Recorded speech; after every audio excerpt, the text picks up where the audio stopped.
ಈಗ 7th question using theorem 6.1 ಅಂದ್ರೆ nothing but BPT use ಮಾಡಿಬಿಟ್ಟು ಏನು ಪ್ರೂವ್ ಮಾಡೋದ್ರೆ prove that a line drawn through the mid point of one side of a triangle parallel to another side bisects the third side.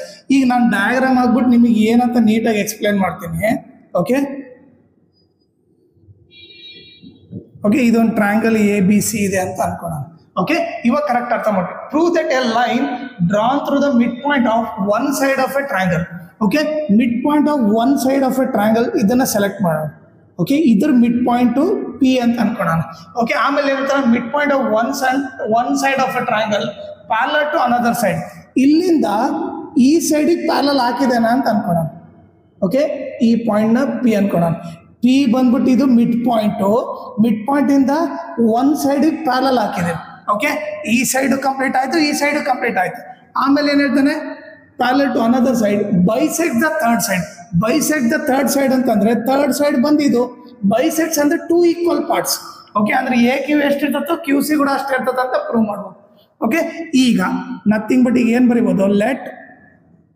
Okay ಈಗ ಏನು ಬರಿಬೋದು PB the midpoint of let P be the midpoint of AB. Okay ಆಮೇಲೆ P ಇಂದ ಒಂದು parallel ಹಾಕಿರ್ತಾನೆ and PQ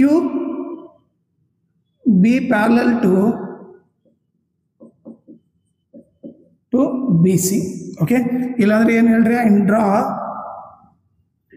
draw PQ parallel to BC. Okay ಇದು ನಾವು compare ಮಾಡೋದು ಎಲ್ಲಿ ಯಾವ ಟ್ರಯಾಂಗಲ್ ಅಲ್ಲಿ ಇನ್ ಟ್ರಯಾಂಗಲ್ ABC ಅಲ್ಲಿ. ಓಕೆ ಟ್ರಯಾಂಗಲ್ ABC ಅಲ್ಲಿ P ಬಂದು ಮಿಡ್ ಪಾಯಿಂಟ್ ಇಂದ ಒಂದು ಪ್ಯಾರಲಲ್ ಹಾಕಿನಿ. ಅದು ಯಾವ್ದಕ್ಕೆ ಪ್ಯಾರಲಲ್ ಇರಬೇಕು BCಗೆ. ಹಿಂಗಿದ್ದಾಗ ನಾನು ಏನು ಪ್ರೂವ್ ಮಾಡಬೇಕು ಟು ಪ್ರೂವ್ ಬಂದ್ಬಿಟ್ಟು ಓಕೆ ಅವನೇನು ಕೊಟ್ಟಿದ್ದಾನೆ ಬೈಸೆಕ್ಟ್ಸ್ ದ ಥರ್ಡ್ ಸೈಡ್. ಈ ಥರ್ಡ್ ಸೈಡ್ ಏನು ಈಗ ಥರ್ಡ್ ಸೈಡ್ ಬಂದ್ಬಿಟ್ಟು ಏನು ಇದು. ಓಕೆ ಥರ್ಡ್ ಸೈಡ್ ಬಂದ್ಬಿಟ್ಟು ಇದು ಬೈಸೆಕ್ಟ್ ಅಂದ್ರೆ 2 ಈಕ್ವಲ್ ಪಾರ್ಟ್. AQ ಎಷ್ಟಿರ್ತತೋ QC ಕೂಡ ಅಷ್ಟೇ ಇರ್ತದೆ ಅಂತ ತೋರಿಸ್ಬೇಕು. ಓಕೆನಾ ಕ್ಲಿಯರ್ ಆಯ್ತು. ಈಗ ಪ್ರೂವ್ ಮಾಡೋಣ ಯಾವ ಥರ ಅಂತ ನೋಡಲಿ. ಓಕೆ ಈಗ ನಮಗೆ ಗೊತ್ತಿರೋದೇನು PQ ಪ್ಯಾರಲಲ್ ಟು BC ಅಂತ ಗೊತ್ತು. P ಬಂದ್ಬಿಟ್ಟು ಮಿಡ್ ಪಾಯಿಂಟ್. ಈಗ ನೋಡ್ರಿ P is the mid point ಅಂದ್ರೆ ಅದರ ಅರ್ಥ ಏನು P is the mid point ಅಂತಂದ್ರೆ ಅದರ ಅರ್ಥ ಬಂದ್ಬಿಟ್ಟು AP ಎಷ್ಟಿರ್ತತೋ PB ಕೂಡ ಅಷ್ಟೇ ಇರ್ತದೆ ಅಂತ ಅರ್ಥ. AP is equal to PB ಅಂತ ಅರ್ಥ. Okay P is the mid point ಅಂದ್ರೆ that implies AP is equal to PB ಅಂತ ಅರ್ಥ.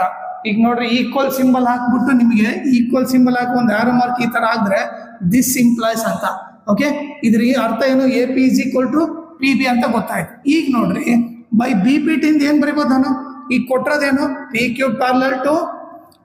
ಪ್ಯಾರಲಲ್ ಟು BC ಅಂತ ಇರೋದ್ರಿಂದ ಸೊ BPT ಇಂದ ಏನು ಬರೀಬೋದು AP by PB okay is equal to AQ by QC. ಇದು ಎಲ್ಲಿಂದ ಬರ್ದೆ ಬೈ BPT ಇಂದ ಬರ್ದೆ. ಓಕೆ ಈಗ ನೀವು ನೋಡ್ರಿ okay AP is equal to PB ಅಂದ್ರೆ AP ಇದ್ದಲ್ಲಿ ಏನು ಬರೀಬೋದು ನಾನು PB ಅಂತ ಬರೀಬೋದಾ.